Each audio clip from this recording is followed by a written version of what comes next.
I couldn't do it.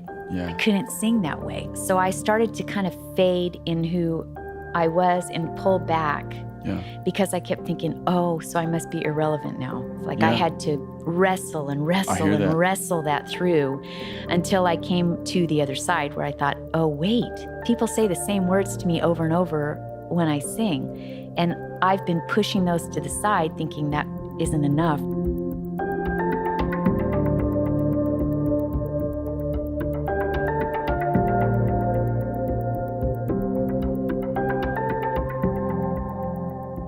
You're listening to the Ferment Podcast, conversations about worship and transformation. Today's guest is Cindy Rethmeier. Cindy is a veteran worship leader and songwriter, author of Exalt the Lord, I Bow Down, and most recently Kyrie Eléison, co-written with Ted Kim.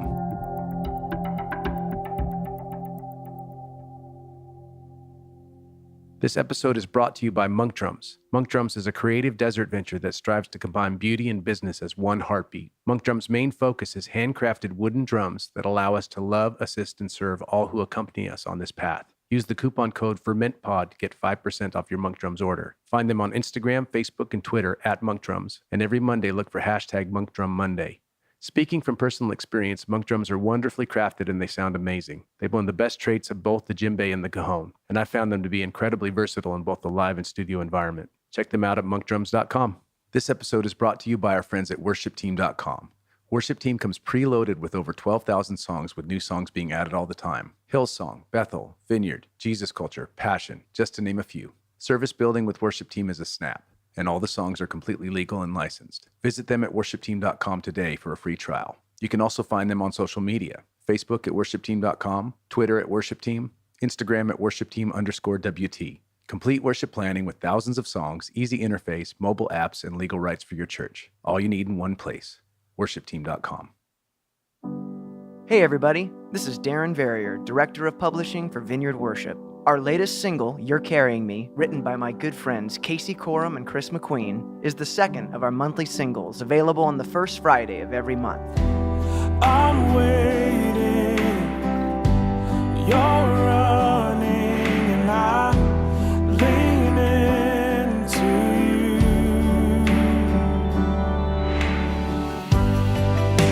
You're carrying me, you're carrying me. Carrying me, and I choose to trust you, Lord.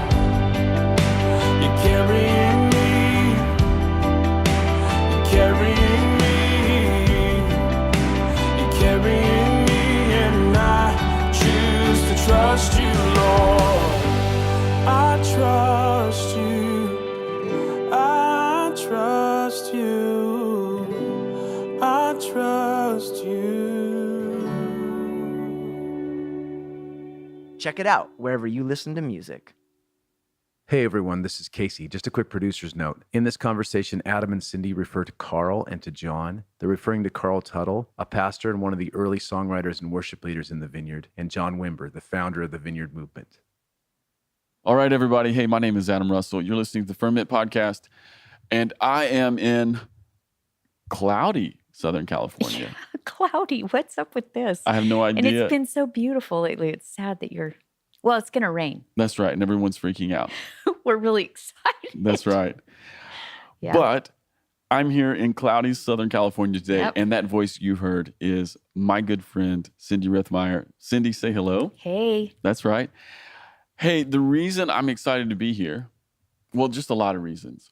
One, you've just been like this really amazing gift of encouragement in my life for like the last 3 years. Good. You know? That's a good thing to hear. It is. Like at really strategic moments, you have emailed me these amazing things. So that's one thing. So just to be in your world is always good. But I'm excited today because we get to have a conversation that I think is going to be illuminating for some people. If you don't know, Cindy is, to use this phrase, within the Vineyard mythology. Within Vineyard mythology, Cindy is like first female worship leader. Makes me sound really old. You know what's really funny?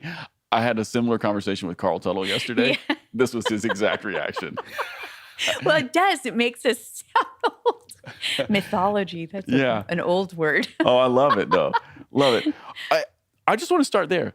How did you come to the Vineyard, and how did you start leading worship? Like, what happened?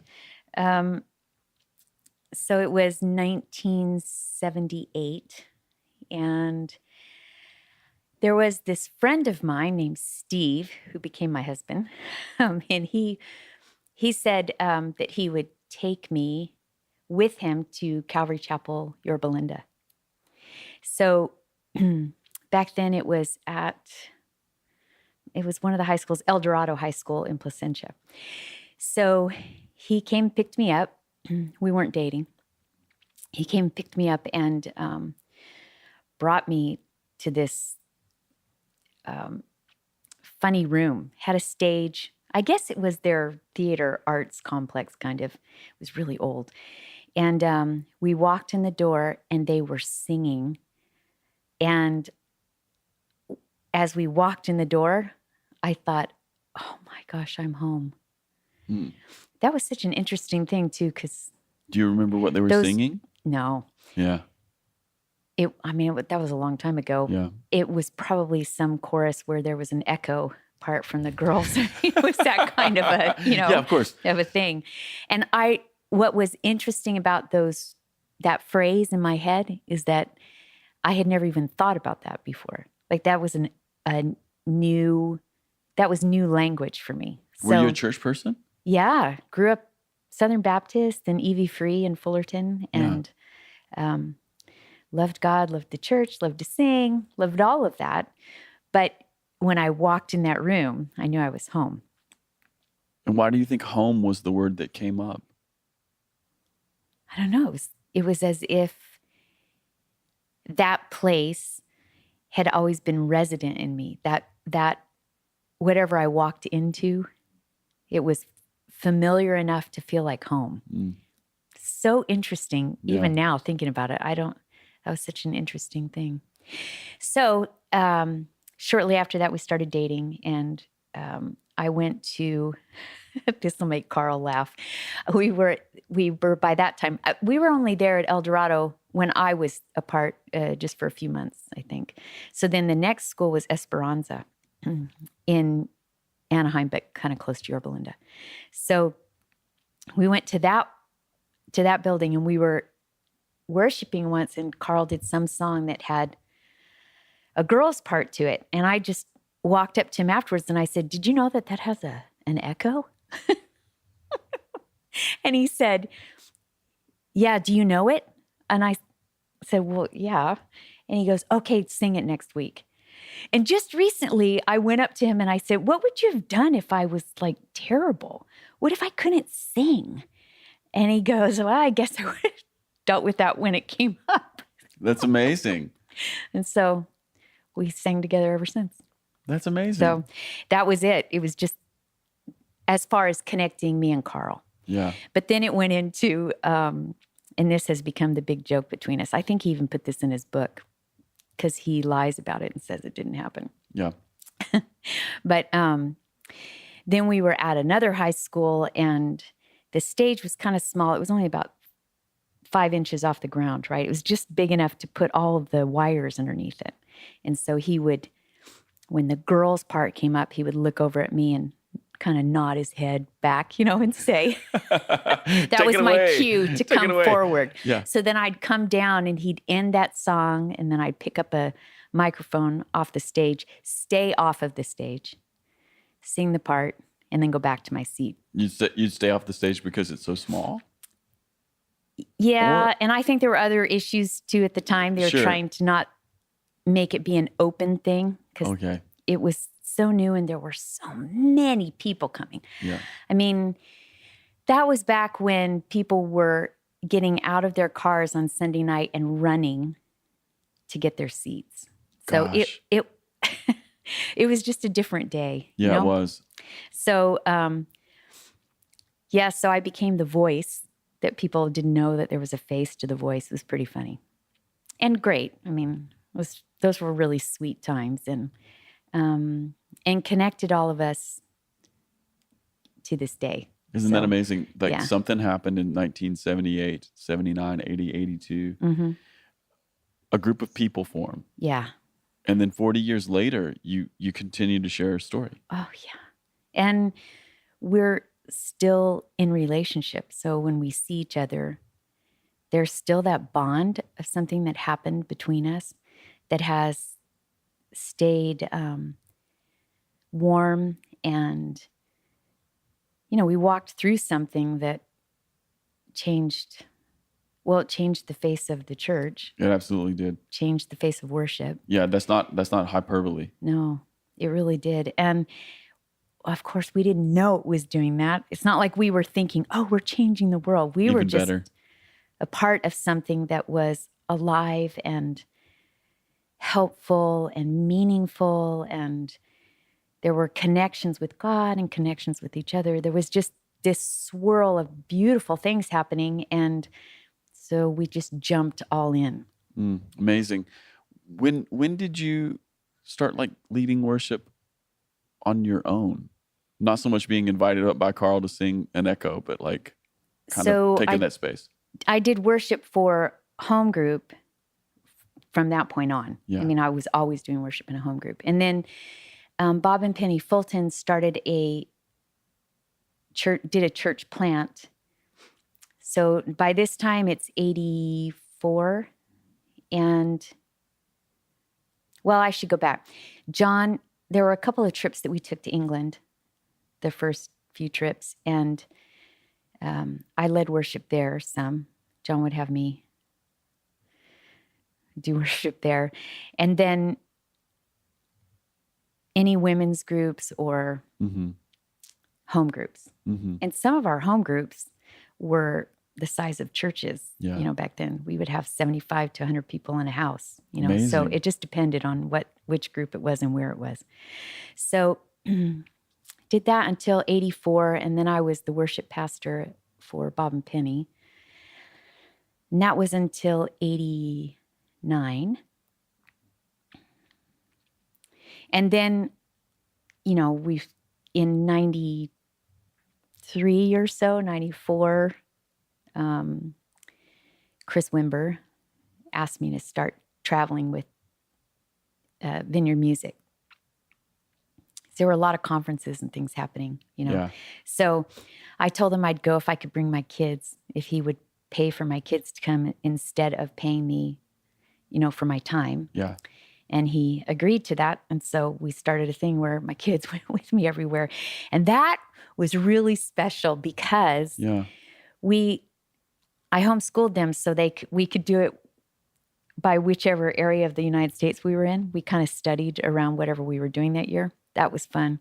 But the other thing that was fun was that they still now know some of those people and are still connected to them. And again, those relationships they just mean so much to me. Yeah, and what a gift to be able to not just travel with your kids, but to expose them to the work of God. Yep. It was pretty great. Yeah. Yeah. So from then on, I led in various settings. There were conferences of a few thousand, or a church of 300, or, traveling, or a home group that had 20. Yeah, exactly. You just do it wherever it's happening. That's right. Now, I know you're a worship leader, but you're not just a worship leader. You've also written a lot of great songs. How did that happen? Were you always a songwriter, or was it like that there was something kind of happening in the Vineyard during those days and you kind of got caught up into that swirl? So the Jesus People movement, I lived in Hawaii when I was a kid for 3 years. And that's where when that started happening. And it started with singing scripture, right? So, how is it then, brethren, when we come together? Those types of songs. And so it became something in me that I just thought that's what you do. You sing scripture. So then fast forward to now we're in Vineyard days, and Well, I think still to this day, there are times when I either read a verse or a phrase or a prayer, from a prayer book or something like that, and the words sing. And so I think that listening for that song, that probably started in the 70s. Yeah. And then just continued from there. So how old were you when, like, in the 70s during the Jesus people that thing? would have been... Like, were you a teenager then? No. Yeah. During that part, I was 4th, 5th, and 6th grade. Okay. Yeah. It really impacted me, though. Were your parents experiencing this kind of thing as well? Yeah, we were in a Baptist church. Yeah. But the Jesus People movement was hitting everyone. Mm. I mean, it was a crazy time. Yeah. It was probably the beginning of what we then saw with the Vineyard. Yeah, I think it is. I mean, I think that's where it kind of started, that there was momentum happening with that. But people were always coming to any kind of concert or any of that, and that would have been our first experience with music moving us the way that it did. Yeah. But you know what? Music moved us in the 70s anyways. Yeah. So it was a season of music. Mm-hmm. There was something really special about that era. Yeah, it was something wider in the culture. Yeah. Yeah. So you've just always kind of been a singer. Yes. Yeah. If I were to think back to the gift of every time I talk to you, I end up crying. Yeah, that's right. That's right. I think the gift of John, for me, was helping me to be attentive. And you could point to things like word of knowledge if you want, but I actually think it's much broader than that. And being aware and attentive of the things that are happening around me, listening for sometimes a still small voice, but just listening to what's going on around me, what's in the air, kind of. I don't know how else to describe that, but so it's interesting to me that we're talking about songwriting here, and this is bringing up some other stuff for you as well. Oh, yeah. So there's this spontaneity that is sort of like I'm responding maybe to a scripture, you know, with a song, but it's bigger than that, right? Because John was making a bigger space, and it's about listening or being aware of the Holy Spirit. Yes. Or that there is a Holy Spirit, and then he is here and he's active and he's doing something. Right. And it touched all kinds of things. All kinds of things. It touched every part of our lives. But I have to say, I'm realizing it more now. I think that it's just continued to grow, even in dormant, ordinary life. Yes. It's continued to grow and shift and develop, I guess is even another word to use for that, so that I'm realizing it's what he was talking about was for the whole of life. Yeah.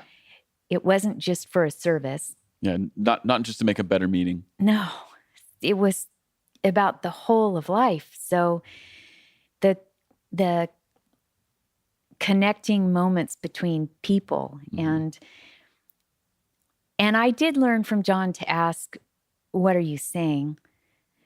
So that became part of the way that I would lead worship, is what do you have for us, and what are you longing to hear from us? What a great question. So those two questions also... Did John say that, or was there just something about his leadership that sort of brought that to the forefront for you? I would say it was his leadership, but maybe he did say something and I'm not remembering it. Yeah, of course. But asking, what are you saying? That just was part of the way that we lived, because it was do what the Father's doing, that kind of language. So I guess we always kind of talked like that with John. But it did become a question for me in worship, especially if I was leading.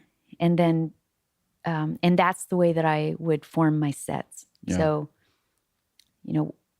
what are you saying? Yeah. And what are you longing to hear from us? I love both questions, but I really love the second question.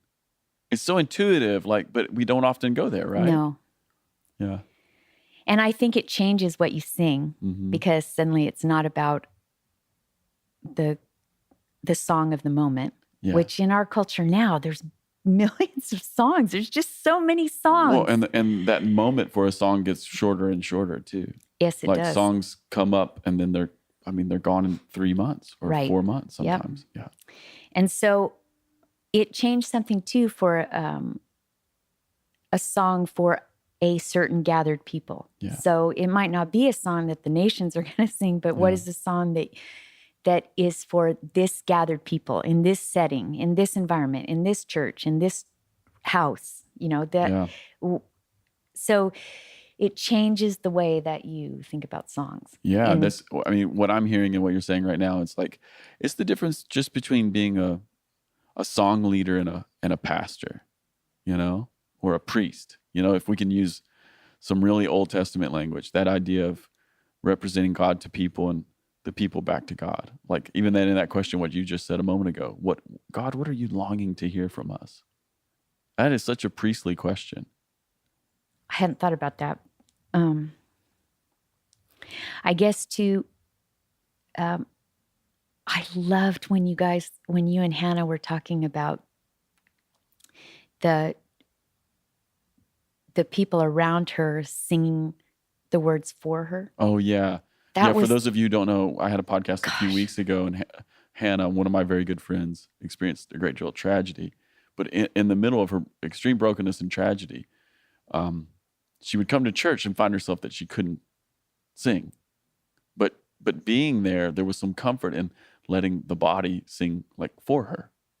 Exactly. Yeah. So if we were to think about that from that question that I just asked, what do you want to hear from us and what do you have to say? That shifts it. If Hannah's in my church. Yeah. Right. Well, and here's the thing. There is certainly a Hannah in our church every Sunday morning, right? Right. Of course. And so knowing which songs, just hearing that. So, I start planning and my set is constantly shifting because I'm hearing more things. And then by the end of it, I see a thread. And John did talk to us about this. The thread that's going through each song and weaving them together to that final set of songs that say that thing that I'm hearing all week long. Yeah. Right. So that just became part of not only the leading, but also the writing. So then it was, what's the thing that would be meaningful for us to sing to you? What is it that would stir those things up inside of us for you? Yes. Do you know? No, of course. So I think that then shifted how I thought of songwriting.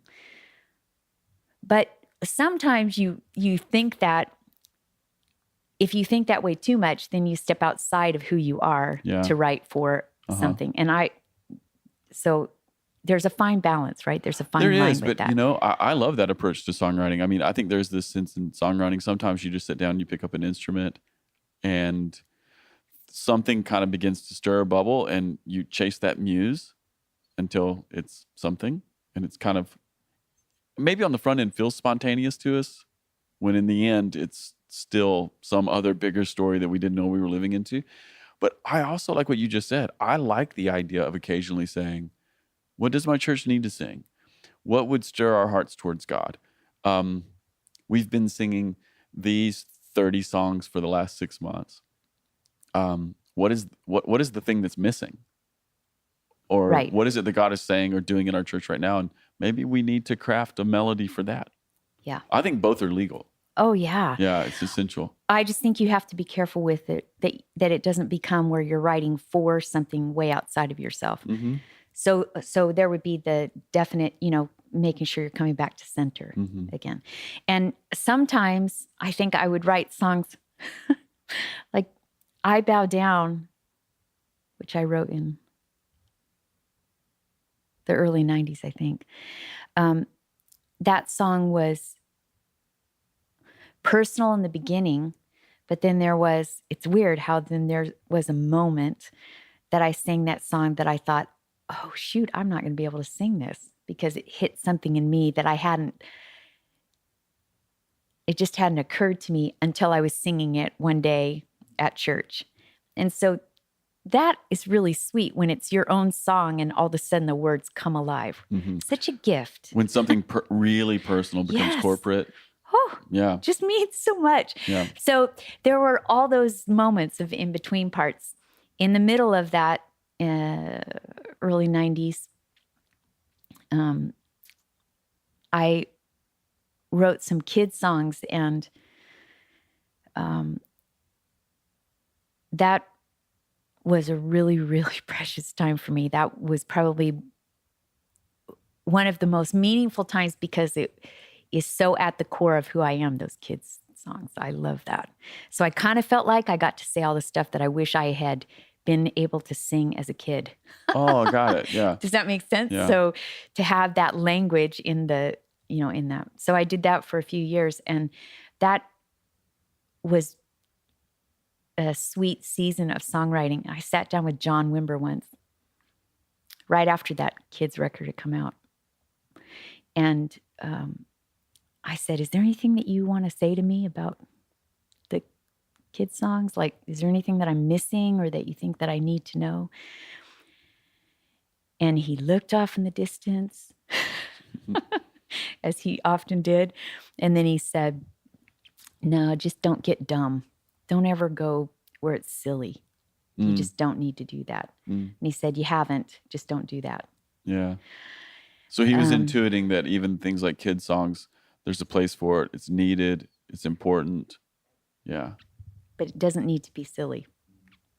So it was fun. That was a really sweet period of songwriting. And I think it just expanded it. It changed it. It moved it kind of, So I just love that you felt freedom to, especially as someone who's so deeply connected to worship and writing songs for worship. I love that you felt the freedom to write something that was not just regular Sunday morning congregational something, but you felt, I'm assuming you felt the freedom as an artist or as a creative person to be like, this is what I'm feeling. This is what I have energy for right now. Yeah, I think I always sang to my kids when they were little, and so it just felt like the next step, the next thing to do. Oh, and we did worship for these for this women's Bible study, which was pretty big back in those days, as in there were a lot of kids. And so we knew we needed a kids program kind of thing going. And so Donna Schroeder and I, her husband's Glenn, and they were pastors at Anaheim. And so she and I she would tell me what she was going to be teaching. And so I would write a song for whatever the moment was. Amazing. That was really fun. But again, it was a hearing thing. All of it, now when I look back, I realize that is really underneath or all around every move of that season.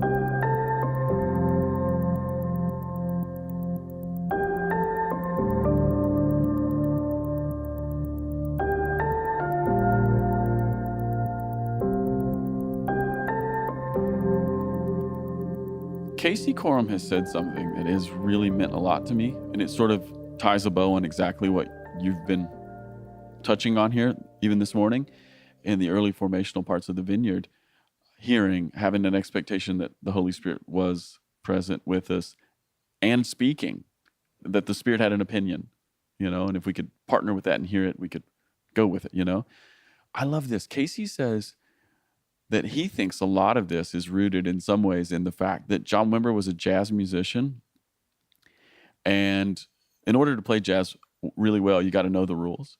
But jazz is a fundamental breaking of the rules. And then a part of the breaking of the rules is in especially like really great expressions of jazz in America is there's improvisation.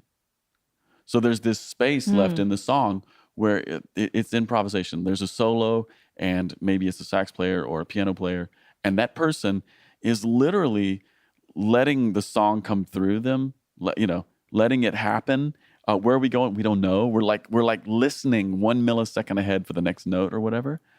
And Casey has sort of pondered out loud, like, I wonder if there's not some of John's willingness to embrace structure, but at the same time embrace like this improvisational framework for church or listening. And I think it just makes a lot of sense. Yeah, I'd never thought about that, but it's a really good point. I think so. I think part of what it means to be a Vineyard person, or part of what it means to be a Vineyard worship leader or pastor, or whatever, is to be someone who is comfortable with improvisation, comfortable in moments where we don't have it all plotted out. Yeah, well, that was definitely true. Yeah, that's a really interesting way. That's good perspective. Yeah, I thought it was great. And it kind of just puts a bow a little bit on what you've been saying so far as well. Like, we're listening, Yeah. Now, can I shift a little bit from that? Yeah, I wish you would. So I think that if I look now in everyday, ordinary, plain existence, I see the thread of that through just normal exchanges that have nothing to do with worship, but have everything to do with the tie of human to human. With that, tell me what that means for you, like everyday human to human. Some of this will sound weird, but maybe I can tie it all up in a nice bow at the end. Yeah. But the same thing as listening for the song, there have been moments of thinking about someone, and then as I am thinking, there's a text or there's a phone call. Mm-hmm. And it's not that that's, oh, so cool that happened. It's more of the understanding that there are connections all around. And now I'm paying attention to those. So there was one time over the holidays where I thought of my friend, sent her a text and just said, thinking of you. And it was at a moment when she had just burst into tears over something that had happened this past year for her. Such a sweet gift between me and her, but also where there's a connecting point with me and Jesus in that, because I feel like it was a gift from him to me, because I got to have that with her. Yeah. That connection of moment to moment with different people. It happened like you were talking about in the beginning, where we hadn't talked, nothing had happened between you and me, no conversation. No. And then I'd see a picture of you and send it to you, right? Yeah, amazing. I think that's the humanity of that, the sweetness of connecting us as people with each other. And John, I think that's where I learned that. I think it's covered the whole of life. So it's covering with my grandkids, who both, all 9, live out of town. Yeah. So it's not just a family tie, it's a friend tie. It's having a feeling about somebody and following up on it, making the phone call, sending the text. It's a way of living. Yes. It's a way of like orienting your life. And what I hear in it too as well is like, we are more connected than we know. Yes. Right? Like life is more connected than we know. And we don't always have language for it, but we are so tied together at some sort of, really wonderful, amazing spirit level where, we're picking up on the subharmonics that the Holy Spirit is giving. Yes. But the attentiveness is something that you have, it takes time to. Well, one of the things I've noticed is it's like, if you're going to live a life of the Spirit, it's learning how to hear the really small and quiet things, because like, it's so easy to just be like, pushed it to the side, gone, pushed away, gone. Right. Keeping going with my plan for the day. Right. Not calling. And also there's so much noise. Mm-hmm. You can be surrounded by so many things because we've got social media, we've got, our phones going off. There's so much noise. So to be able to pull things down, to listen in the midst of that, that takes time, of continuing to think about being attentive. Yeah. You know? So Amen.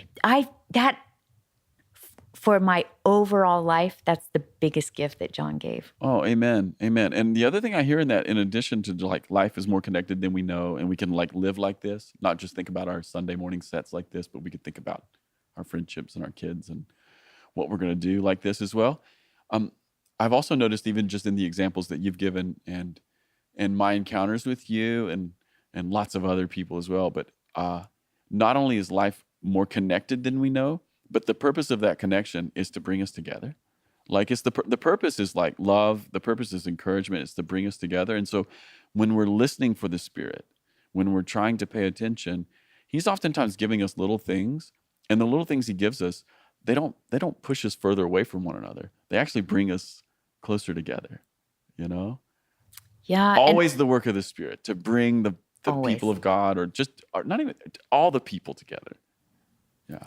Yeah, and I think that you know, John would say the meat is in the street, and I don't think I understood it to the degree that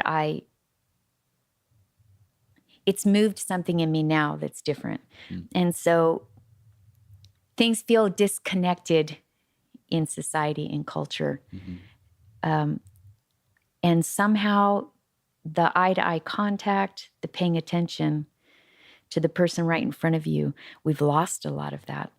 And I'm finding connections with strangers that I didn't have before because of being attentive. Yeah. Looking at their believe that. face, looking at their eyes, asking a question. I mean, all of those things. And so that's why I say it's kind of hit the whole of life instead of just church life, Yeah. you know?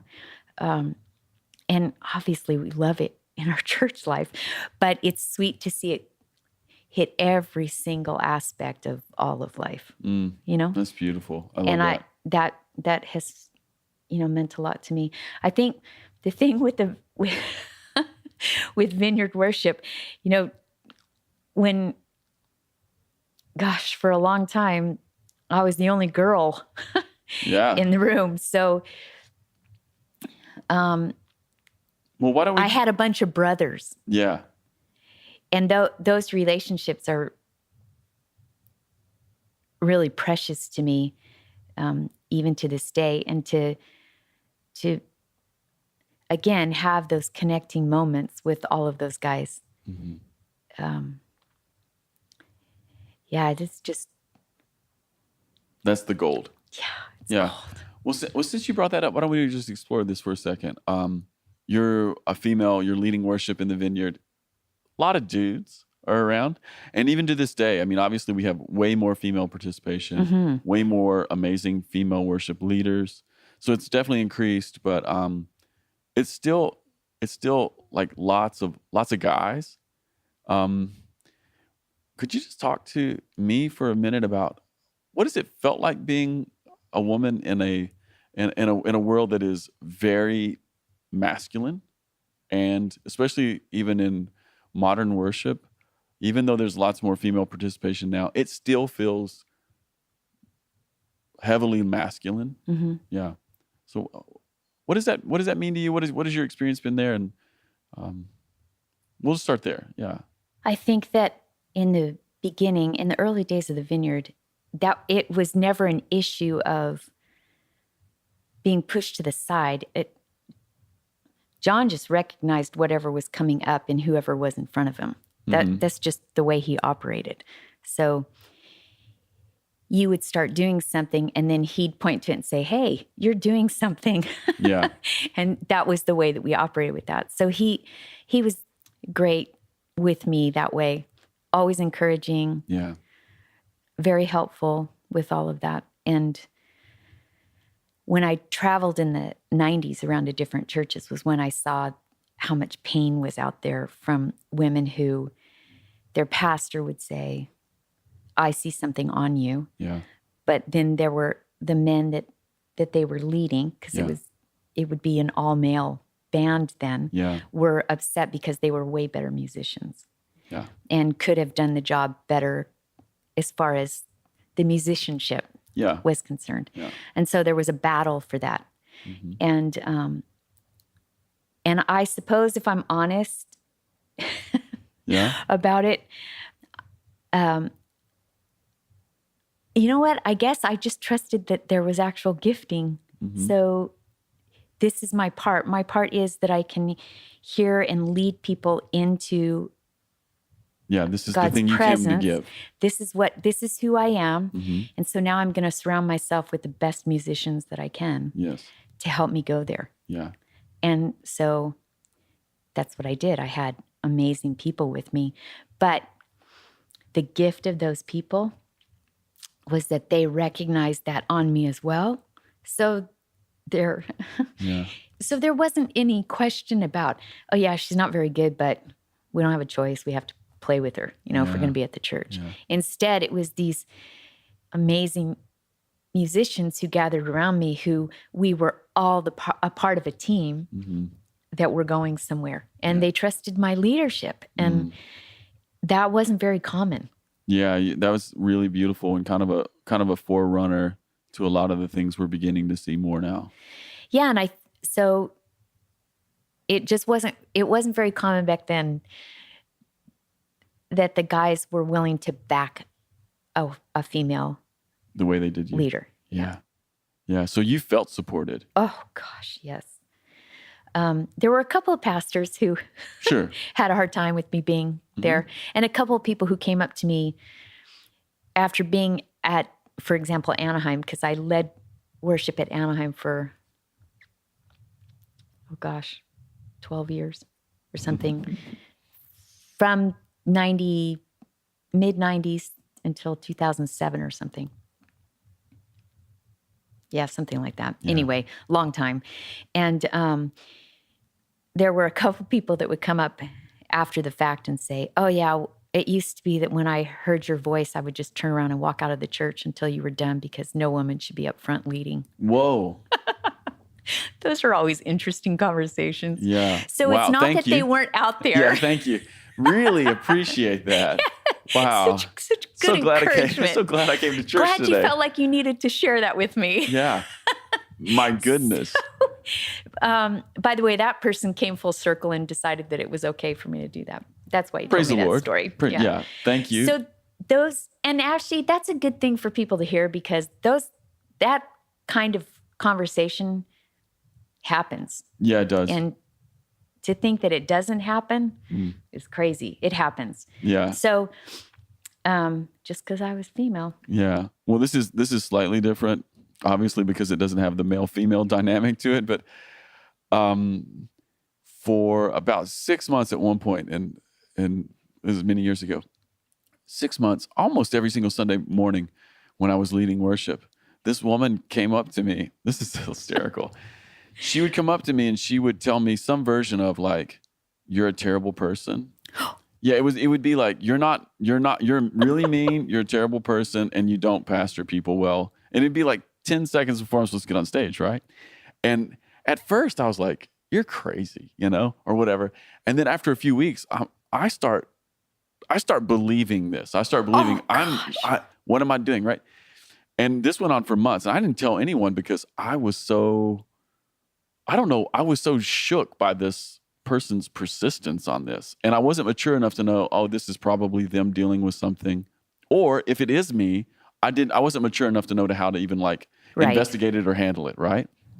So I just stuffed it. Stuff.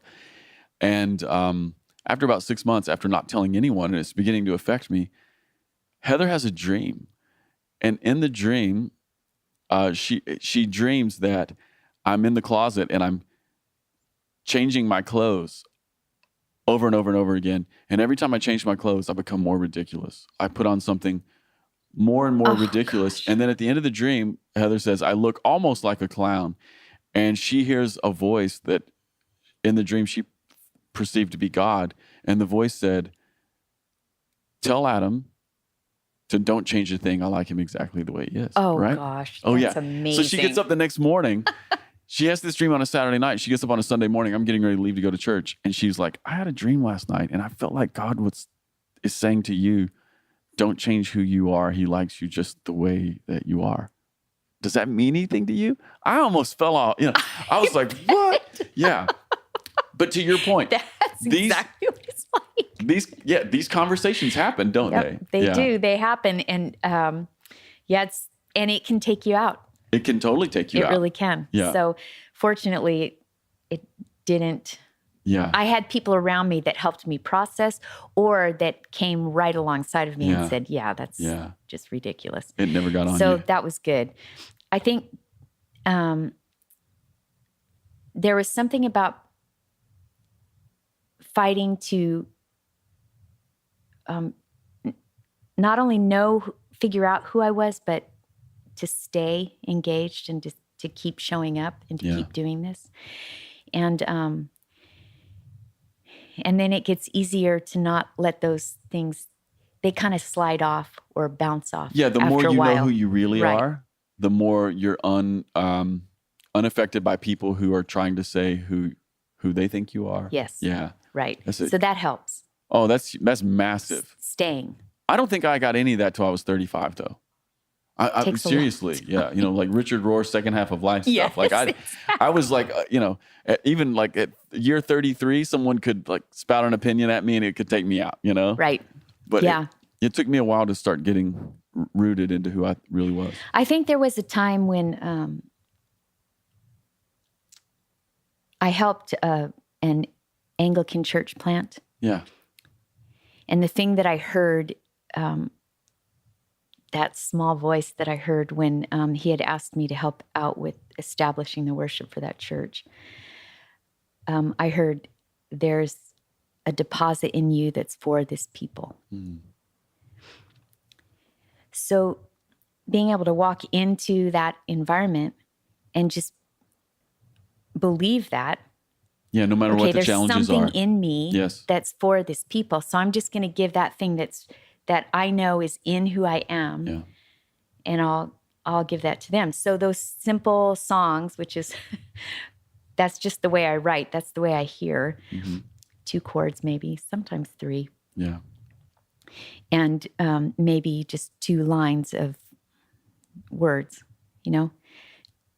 simple phrases.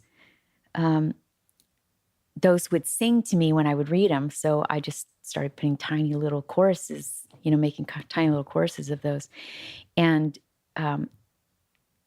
instead of worrying about whether they were short or, too simple or any of that, I thought, no, this is who I am. So I'm going to walk in this. I'm just going to do this. I'll just be this with every ounce of my being. Amen. And I think if it were me in front of, a bunch of women who were worship leaders, I would say, figure out what voice do you have? Who are you? And then be that with everything that you are. That's right. So what I know about myself is that when I sing, there's something about gentleness and peace. Yes. And that's just who I am. Yes. And so to not worrying about whether or not I fit in the current sound or the current culture, that's beside the point. Yeah. The point is that I just sing like I sing. Yeah. Instead of trying to sing like everybody else sings. Yeah, I think authenticity trumps everything. And I think in order to be authentic, you have to have, it really helps to have some self-awareness about who you really are. Yes. Yeah. And I'm the only one who can bring that because I'm the only Cindy. That's right. right. So, No, that's and right. I know we hear that kind of stuff a lot, but it's become very centered for me. Yeah. Finally, at 58. So I'm grateful for that because there's no apology now when I come to sing or when somebody asks me to do it, I don't think, oh, shoot, I can only bring gentleness and peace. Instead I think, oh, okay, so that must be what you want because you're asking me to come. Yeah. So I'm just going to bring who I am And wherever I also like I am. to just insert another little note here as well. You just said, I bring gentleness and peace. I would like to just say, those are actual fruits of the Spirit. Right. Whereas, power is not a fruit of the Spirit. It's not, it's like, is that a part of the work of the Spirit? Yeah, maybe. But like demonstration or, loudness or authority. Yeah, these are things that kind of are a part of the work of the Spirit. But I would just like to say, like, gentleness and peace. It's like, it's kind of a thing. That's so funny. It's kind of something I want to grow in my life, right? Oh, I never thought about that. I think too that the thought that I could sing and there's something that washes over somebody or helps with healing or in any way like that, I'm good with that. Oh, I'm actually good with it. It's okay. I am just medieval enough to believe all of that. That's a great phrase. Yeah, I believe that. I think you could come and sing at my church and people could get healed. I believe that. In fact, more people at my church have been saved or come to some sort of an awareness of God and wanted to follow Jesus in worship way more than my sermons. We're always touching something else. Yeah, I guess that even being able to say that took time to come to that point because there was a season where there were really loud, strong, boisterous, not in a bad way, but just big voices. Yes. And I couldn't do it. Yeah. I couldn't sing that way. Yeah. And so I started to kind of fade in who I was and pull back. Yeah. Because I kept thinking, oh, so I must be irrelevant now. This must not. And that took a fight. It took a long time before I, and I mean a fight within myself. Like I had to wrestle and wrestle that through until I came to the other side where I thought, oh, wait, the same words, people say the same words to me over and over when I sing. And I've been pushing those to the side thinking that isn't enough or not current or, fill in the blank of the word to use. Wow. And so I just want to say, like, this is this might be even the most important thing we've touched on so far.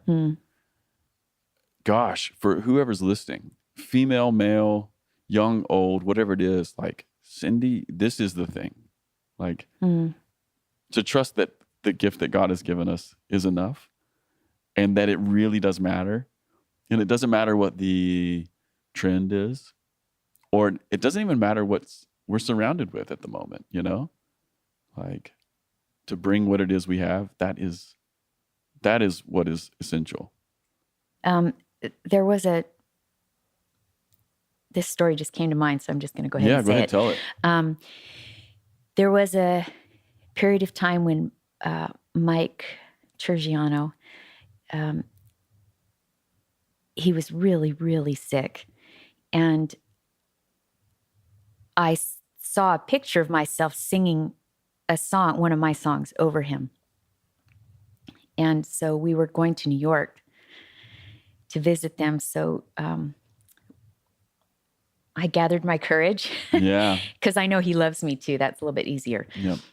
But I gathered my courage and went over to him while we were at his house. And I said, I think there's something about me singing my song over you. Would it be okay if I just take your guitar and sing? And I think the impact that had was probably the beginning of realizing, oh, this is who I am. I need to just go with who I am. And it's so sweet, the peace in myself, you know, to not feel the harried questions before I'm going to get up and sing, and to bring myself wherever I am, and with no apology. Yeah. Gosh, it's just such a nice life. Yeah, it is. to be able to live that way. And I love that last little phrase, with no apology. Yeah. Yeah, and I was apologizing a lot for a long time. And very unsure of myself and trying to find somebody else's voice. If I could just sound like fill in the blank, then maybe I would be relevant, you know? And then maybe sometimes, you know, you mentioned the roar thing. the gift for me in reading about the second half of life is that not having the pressure to keep building, but rather being. Yeah. And so here I am. This is Cindy Rethmeier that was formed through all those years. Yeah. And now I can just rest in who I am and bring that everywhere that I go. Yeah. And I will say, sometimes I feel like we're missing that female, sweet, soft, gentle voice. Yes. Because there's this pressure to be big and loud and gravelly and I think that's really cool to be. Of course. I mean, I want to make sure that that's out there. I think that there is an amazing thing on those voices. It's a part of the approved palette. Yes, it is. But it isn't the only palette. It's not the only palette. And that's the thing that I think it's sad if we give that up, because we give up the softness and the sweetness and the stillness and the gentleness and all of that. If we give all of that up. Yeah. So it's more of the finding what is your voice? Who are you? What is it that you have?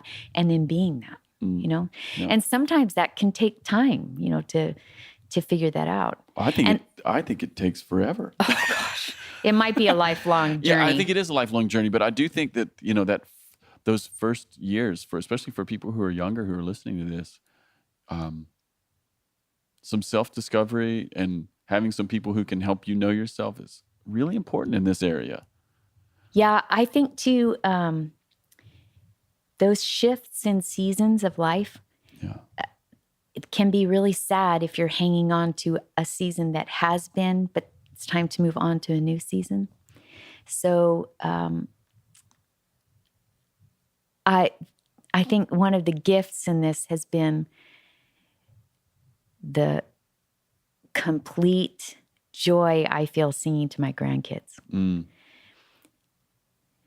It's very like the joy that I felt in front of the few thousand leading worship. There's not really a difference in the sweetness of those. So one was for a few thousand and the other is for the grandchild of the moment. Yeah. And same feeling, same experience. And same gift. Yeah. You know, I mean, there's really something being translated between the two of us. It means everything to me, you know? So I'm not currently leading worship on a regular basis anywhere. Yeah. But there's nothing in me that's thinking, oh no, I'm not relevant. I'm not fill in the blank again. Yeah. I'm not. Instead, I think, look at this amazing time that I get to be alive and doing this. Yeah. New season. Yeah. New day. And sweet new season. And I love the conversations that I get to have with women, you know, who are leading worship and, you know, people like Sarah Elmer and only one time with Hannah, but just women who are out there that we get to talk because we're women in an environment that's mostly men and be encouraging to each other and have those conversations about the whole of ordinary life, not just the leading in front of whatever amount of people there are.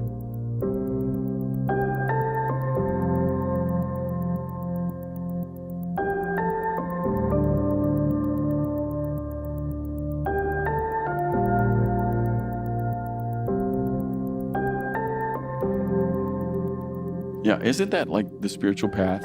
Somehow making those two things match more and more. Wow. Yeah. Yeah. Really becoming something that's the same on the stage and off the stage, you know? Oh, yeah. Being true in both places. And that coming alongside each other is so important, especially for women, because it can end up being competitive or, well, you know what? That can be that way with anybody. It doesn't matter male or female. Yeah, it's we're just competitive. But I think the coming alongside and encouraging and being willing to say, that was so beautiful. I love seeing you in that, you being present with all that you are and bringing that, because we're experiencing God in your presence, That's right. In them being who they are. It's just such a gift. I feel like I think there's a deposit in all of us if we're created in his image. And we are. And there's something that we bring, something of the image of God that we bring, we alone carry. And there's just nothing more beautiful than being with someone who knows that and is that. I mean, wow. Yeah, it's amazing. Wow. Amazing. That's really beautiful. Really beautiful. Hey, here's what I want to do. We have talked about a bunch of stuff. Yes. Yeah. We're obviously going to have to do a part 2 at some point. Oh. Okay. Okay? Yeah. So just promise me. Here's what I want to do, though. I would love to end this podcast in the way that we end all of our podcasts. And I would love for you to maybe share a moment when you've experienced like great joy. Man, I even knew that you had this question, and I should have thought more about it. First thought, though, of what comes to mind, I actually already said, is when my grandkids start singing, I write name songs for all of them, Okay, what does that mean? So they all have a song that's just about their name. Oh, man, that's amazing. So you've written 9 of these songs. Yeah. Yeah. So each one of them has a song, and just so much, gosh, it just makes my heart explode when they come to the age where they're singing each other's songs. And when everything in them bursts when they hear their own name. Or, so I did a recording for all of them back a couple years ago for Christmas, and then they all got their own little headphones and MP3 player. Yeah. And they would listen to the songs, so it's their name songs, their siblings, their cousins, and then these really fun, lighthearted songs. And it was fully produced, the whole thing like a real record. Yeah. And to see the delight and the joy in them from hearing those songs that were written for them like that, there's just not much that. And I had my own kids' songs on it too. That's great. So I think those kids, those gifts in my life, I would say those are moments of utter and complete joy that really do make me burst inside. The thought of passing that on to them, and hopefully they do that. Well, it's going to last. It's like, so sweet. Yeah, that's going to last. That's a great story. We're going to end there. That's a great story. It doesn't get more beautiful than that. All right. Thanks, Cindy. Yeah, you're welcome. Peace, everybody.